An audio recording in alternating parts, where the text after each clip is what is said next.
EBay पे अगर आपको कभी नेगेटिव फीडबैक मिल जाए तो आप उसको रिक्वेस्ट कर सकते हैं रिवीजन की। और इसको आप कैसे सेंड करेंगे? उसके लिए आप किसी भी तरह से अपने फीडबैक पेज तक पहुंच जाएं। वो रूट आप कोई भी चूज कर लें, जैसे यहाँ पे सेलर हब है तो सेलर हब पे हम अपने यूजर नेम के ऊपर क्लिक करेंगे तो हमारे सामने फीडबैक का पेज आ जाएगा। अभी आप देखें तो फीडबैक यहाँ पे 5 हैं। और इसको हम यहाँ से देखते हैं कि हम इसको जब फीडबैक रिमूव रिक्वेस्ट करेंगे तो वो कैसे होगी।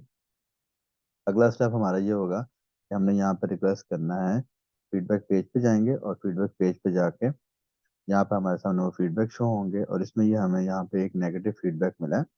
और उस नेगेटिव फीडबैक पे आप नीचे यहाँ पे देखें तो यहाँ पे आपको नजर आ रही है ऑप्शन रिक्वेस्ट रिवीजन की। तो यहाँ से आप रिक्वेस्ट करेंगे रिवीजन की, अपने बायर को कहेंगे कि वो अपना जो रिव्यू है उसको रिवाइज कर दे। तो यहाँ पे जब रिक्वेस्ट रिवीजन पे आप क्लिक करेंगे तो आपके सामने इस तरह से पॉपअप आ जाएगा। इसमें आपकी ऑर्डर की इन्फॉर्मेशन आ रही है।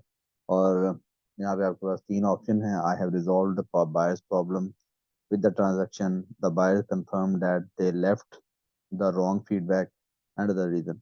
तो इसमें अब आप ये तो नहीं कर सकते कि बायर को आप फोर्स तो नहीं कर सकते। डेफिनेटली अगर आपके बायर ने आपको नेगेटिव फीडबैक दिया तो उसमें कोई ना कोई उसका ट्रांजैक्शन के साथ अच्छा एक्सपीरियंस नहीं रहा होगा। तो आपको चाहिए ये कि आप पर्सनल मैसेज करके उसको उस कंफ्यूजन को या उस इशू को रिजॉल्व करें।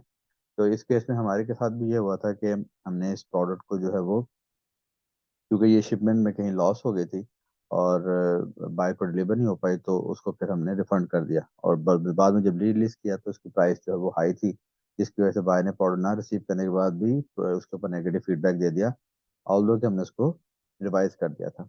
तो हमने क्या किया, बायर को मैसेज किया, बायर को मैसेज करके बता दिया कि जी क्योंकि ये शिपिंग में ड्यूरिंग शिपिंग लॉस हुआ है तो हम आपको दोबारा भेज देंगे, सेम प्राइस में भेजेंगे, आपको जो हाई प्राइस है उसमें आपको चार्ज नहीं करेंगे। तो यहाँ पे आपकी थोड़ी सी कम्युनिकेशन भी आती है कि आप कम्युनिकेशन कैसे करते हैं। तो जब उसके साथ कम्युनिकेशन की तो हमने उसमें सिर्फ उसको ये कहा था कि आपका जो ऑर्डर है या जिस आइटम का आपने ऑर्डर किया था हम आपको सेम दोबारा भेज देंगे। और हमने मैसेज में उसे ये नहीं कहा था कि आप फीडबैक को रिव्यू कर दें। क्यों?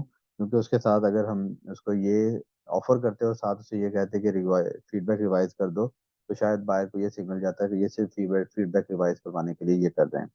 तो बहरहाल उसको हमने पहले मैसेज कर दिया, मैसेज करके उसके साथ हमने अंडरस्टैंडिंग की, उसे बता दिया कि जब आपको दोबारा भेज देंगे आप परेशान ना हो, और उसके साथ मदद वगैरह भी कर दी।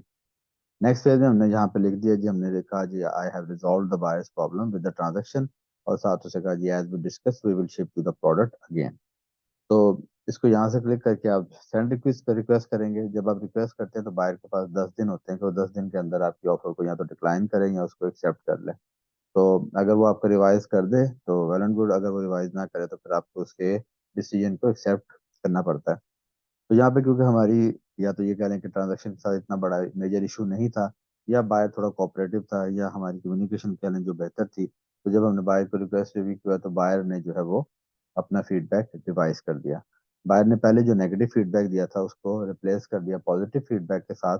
और उसके बाद जो है वो ये हमारा जहाँ पे पहले 5 फीडबैक थे वो 5 से फीडबैक हो गए 7। तो इन स्टेप्स को यूज करते हुए आप अगर कभी आपको नेगेटिव फीडबैक आ जाए ईबे के ऊपर तो उसको रिवाइज करवा सकते हैं।